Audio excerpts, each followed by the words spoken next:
Alors, Julien Mast pour Ygraine et Mélanie Vaillant pour Esper. Merci d'être avec nous pour parler surtout d'éducation et de citoyenneté avec vous deux.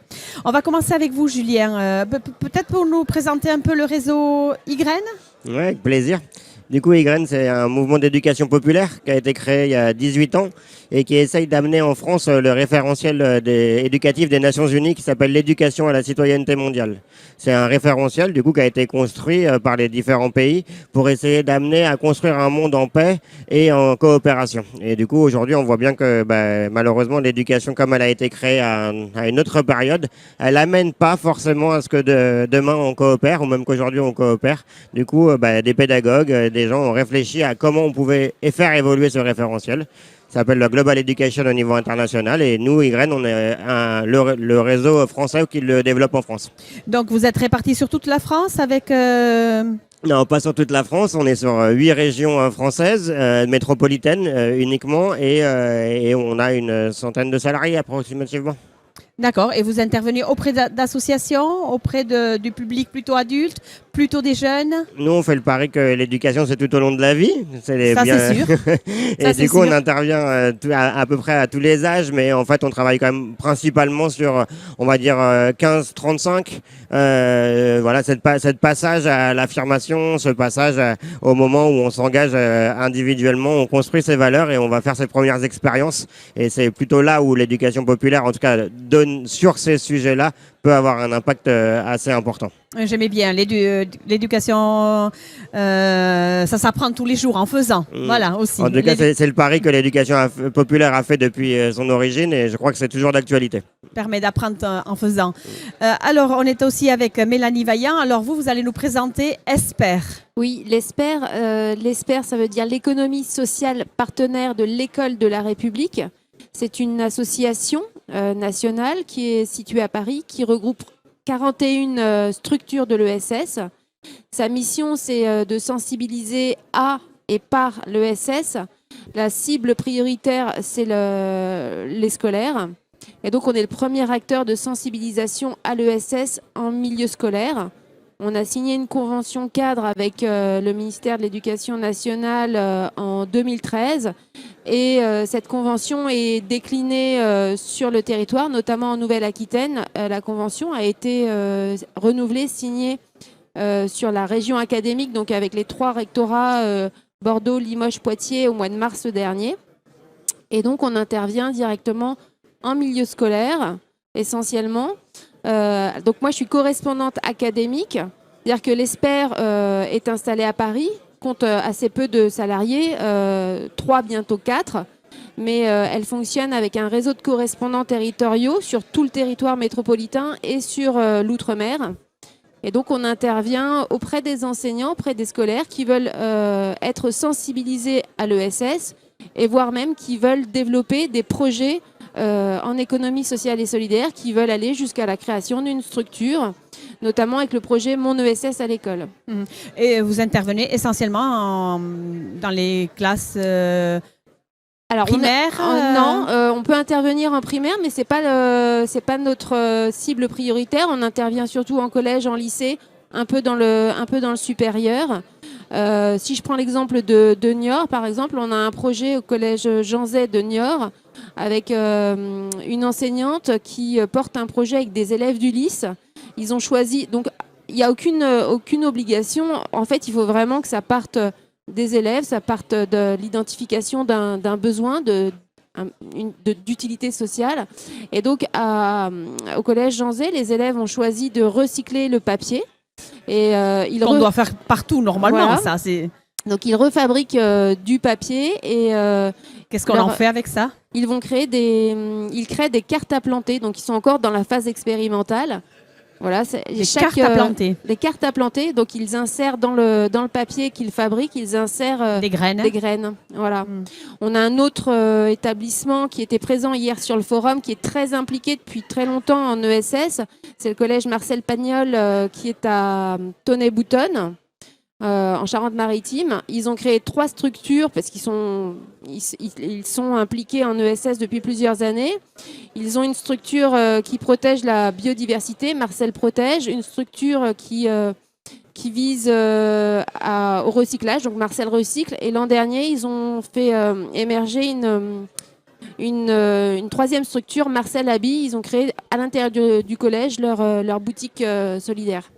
Ils récupèrent les vêtements Voilà. et qu'ils réutilisent. Voilà. Et donc nous, on les accompagne, on les sensibilise.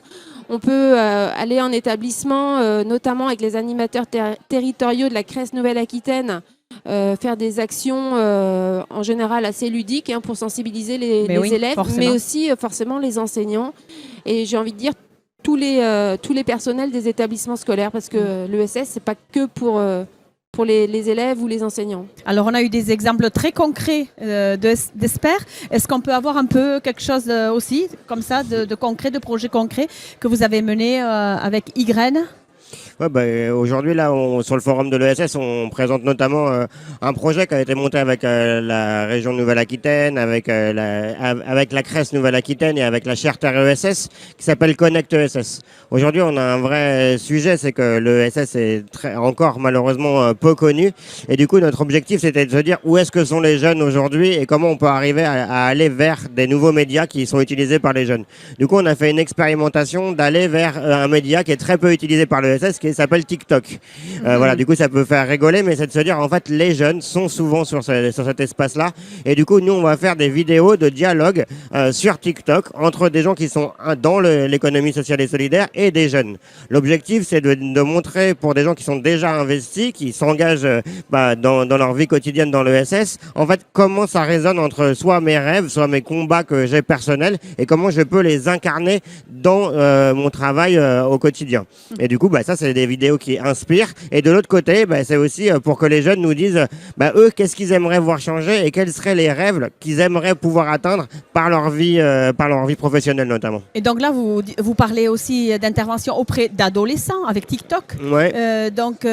En fait, est-ce que vous connaissez avec Esper ? Est-ce que on travaille effectivement. Il y a pas mal d'outils qui ont été transférés, qu'on a construits, qui sont passés par l'Esper, ou inversement, on travaille beaucoup avec la CRES Nouvelle-Aquitaine. Voilà, du coup, il y a forcément beaucoup de travail en commun, même si on n'est pas adhérent de l'Esper.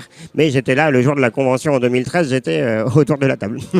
Et une convention depuis 2013. Alors, vous dites qu'au niveau de l'éducation, l'économie sociale et solidaire, ça a du mal à prendre, que vous essayez d'aller vers des jeunes pour des nouvelles cibles.